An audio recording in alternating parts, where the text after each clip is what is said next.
त्या लेकीला 3 एकरवरती तिच्या आईवडिलांनी डॉक्टर केलेला आहे आणि तिच्या आत्महत्येच्या म्हणजे सुसाईड नोटमध्ये म्हणजे हातावरती लिहिलेल्या जे कोणी पोलीस उपनिरीक्षक त्याच्यानंतर तो बनकर हे तर आरोपी झालेच पाहिजेत,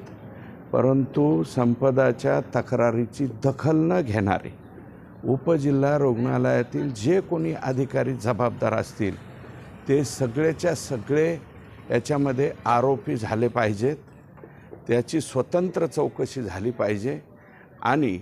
हे जे सगळे आरोपी आहेत हे सगळेच्या सगळे फासावरती लटकले पाहिजेत असं माझं मत आहे। 100% खरं आहे, त्याच्याबद्दल ज्या पोलिसांनी तक्रार घेतली नाही, फास्ट ट्रॅकवरती तर हा खटला चाललाच पाहिजे, परंतु SIT ही स्थापन याच्यामध्ये झाली पाहिजे आणि जे फरार आरोपी आहेत, कारण आजच्या पेपरला त्या ठिकाणी वाचलं आहे की तो बदने आणि बनकर तो घरमालकाचा मुलगा हे दोन्हीही फरार झालेले आहेत। पोटाला चिमटा घेऊन आमचे लोक ऊस तोडून लेकीबाळींना शिकवतात, उच्च शिक्षित करतात आणि त्याचा जर असे काही लोक गैरफायदा घेत असतील तर ही एक जरब बसली पाहिजे। इथून पुढं दुसरी डॉक्टर संपदा होता कामा नये याची संपूर्ण काळजी त्या ठिकाणी घेतली पाहिजे असं माझं मत आहे। हे तर सर्वात दुर्दैव आहे। आम्ही बीडचे म्हणजे आम्ही कष्ट करून पोटाला प्रसंगी चिमटा घेऊन आम्ही ऊस तोडून आम्ही नको ते काबाड कष्ट करून त्यांच्या वडिलाला संपदाच्या वडिलाला फक्त 3 एकर जमीन आहे, त्याच्यावरती काहीसुद्धा नाही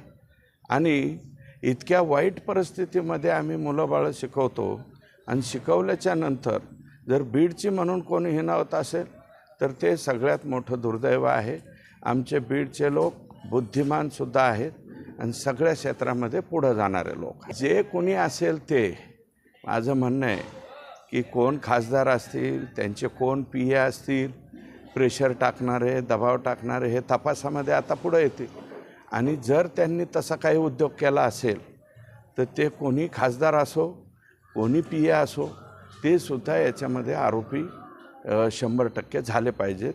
कारण त्यांचाही तेवढाच रोल,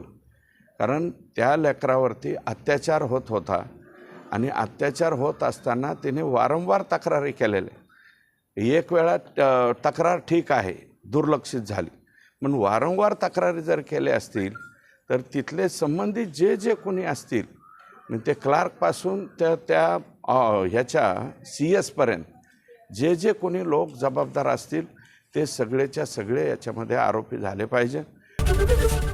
ABP माझा, उघडा डोळे बघा नीट।